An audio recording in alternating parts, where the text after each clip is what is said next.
or mud wrestling to happen, to make it a mud wrestling arena. Maraming politiko dito, sinusubukan nila mag-away, ginagamit ang ombudsman. That's not my cup of tea. Ang sa akin, pag meron silang violation of law, at na-damage ang Filipino people, may damage sa taong bayan, talagang hahabulin namin yan. Kasi nga, ano po bang gagawin natin sa bansa natin kung di natin aayusin? Ang dami-dami nating problema bilang isang bansa. And it's about time we started changing our culture. Kasi nga, yung impunity of corruption has to stop. At the only way to stop it para magkaroon ng deterrent is to have people punished for it. But how do you not weaponize your position and the law? There's just so much power in this office right now.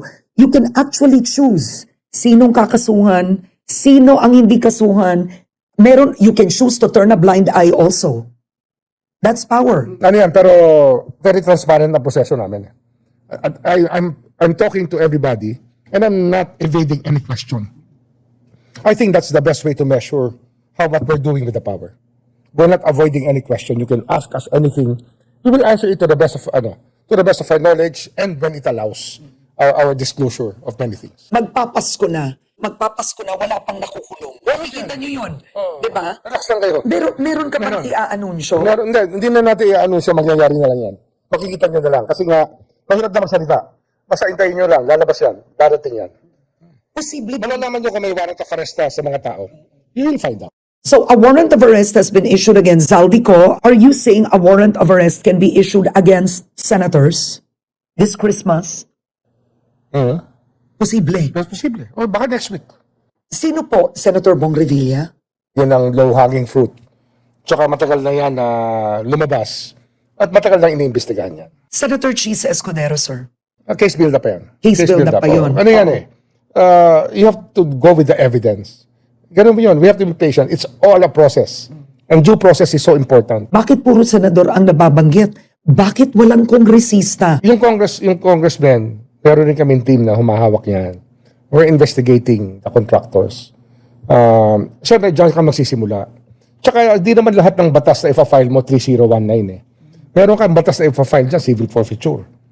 Ano yan eh? Yun ang mga mabibigat at mababagsik na batas na ginawa ng Kongreso para mahuli tayo ng mga taong tiwali. Nakita ko naman sa social media, the supporters of Vice President Sara Duterte, merong clip doon, tinanong ka daw about Martin Salin, tapos sinagot mo ang investigasyon laban kay Sara. Let's talk about... Ano yun? That is not true. That's not I true. never said that. Never. So hindi totoo yun.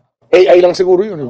Baka ginawa lang nila yun. But let's talk about the Duterte camp. Pwede nila isipin, pinag-iinitan kami dahil ang ombudsman in-appoint ng Pangulo or hindi pinapansin naman ng Duterte camp. Senator Bongo, in the Senate hearing, na-mention the company's ties with him, Yes, right? And then yes. the Diskaya ties. Yes. Is the ombudsman also doing anything Under about investigation. that? We're doing a case build-up. Malalaman mo yan. I can show you some files later on, but I cannot reveal everything we cannot reveal that to the public. Kasi nga, we cannot telegraph our punches. So, hindi ka namimili, pro-Marcos to, anti-Marcos to, pro-Duterte to, walang ganon. Wala. Ano nga ito eh? It's sala sa init, sala sa labig. Parang bibing ka. Init sa ilalim, init sa ibabaw. Ito itong posisyon na to, but it's okay. Kasi nga, ngayon lang tayo nagkaroon ng ombudsman sa Republika natin. Pampito lang ako. It's a very young institution. And the whole world is looking at yung accountability mechanism. Mahalaga yan sa buong mundo. So, it's par for the course. Pinili kong gawin ito, ba't ako tatalikod sa responsibilidad? Diba? You announced that you also want to reopen the Farmally case. Yes. We're doing it now. Ano ang nakikita nyo dun ngayon? Ano kasi, parang pinahina yung kaso. Hindi maganda yung kaso final. So it was, it could have been an attempt at double jeopardy inoculation. Hindi pwede. We have to find the right case. Offhand. Kasi ano yan significant ang family kasi pandemic yun Naghihingalo yung taong bayan, sabay nawawala yung pera na para pantulong sa taong bayan, di ba? And that really started a whole wave of corruption. Dito nagsimula yung maraming kalokohan dyan nagsimula. Yung kalokohan ng DBM, sa loob ng DBM, yung kalokohan ng maraming contractors, dyan nagkaroon na idea yan na wala na mahahabol Sige, tirahin na natin lahat yan. Who are you seeing as the mastermind of Farmally? Was it Wala pa akong ano. It's under study by the team. I myself do not direct every detail. Sila magsabi sa akin. Di ba? And I will bring it to where the evidence takes us. So how many months are you giving the team? I think that we will have a lot of cases. Yung maraming kaso na by May. By May. By May, marami na kami Oo. kaso na file niyan. Kaya nga ano we're hiring around 30 lawyers in January. And we will be hiring 70 by the end of March, hopefully. Pag naayos namin sa DBM yung aming plantilla, kasi nasa plantilla namin talaga yan eh.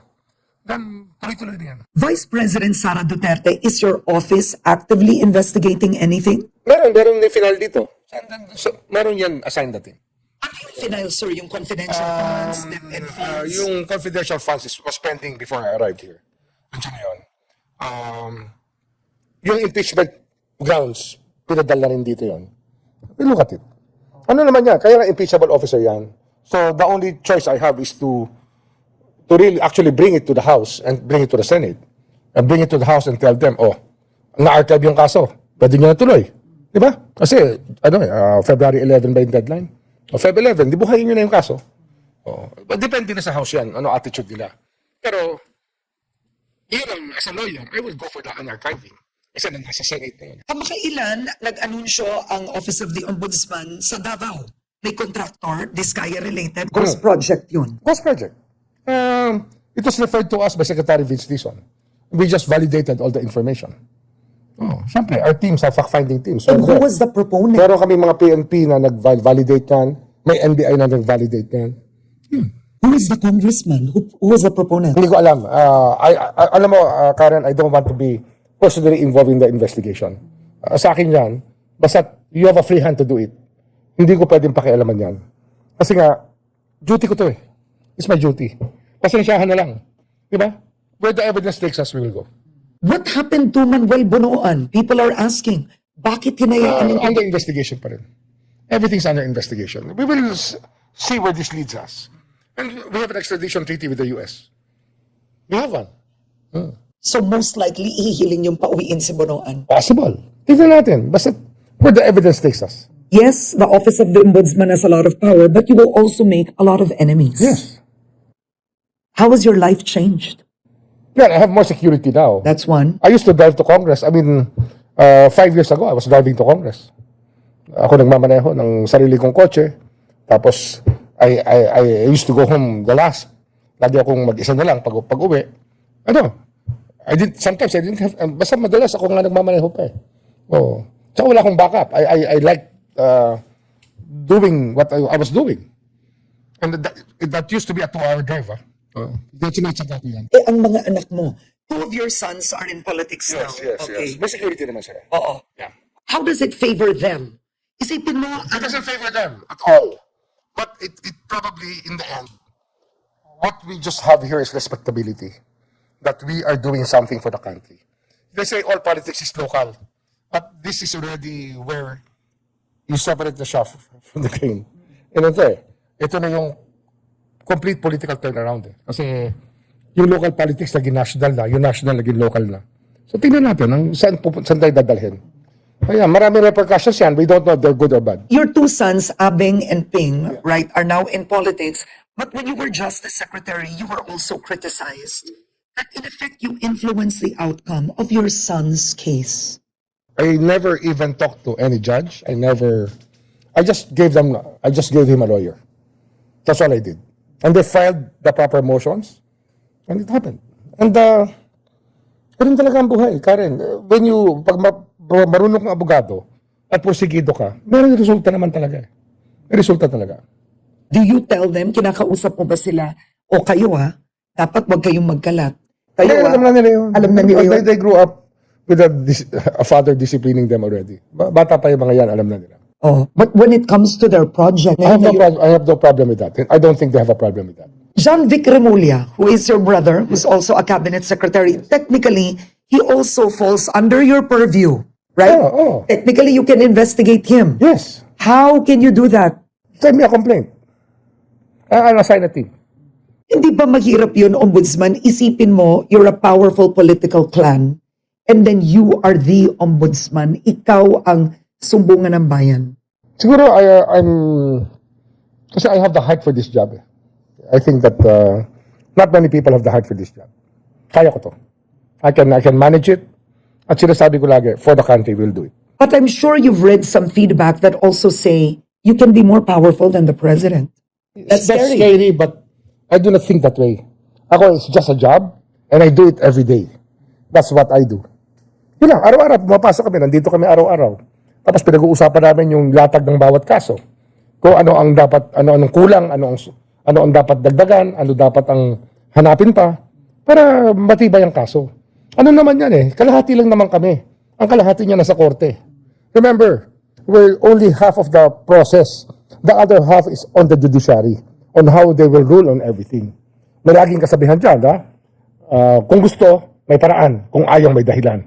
And that really holds true for both offices, for us and for them. Kaya ang judiciary, dapat binabantayan din natin.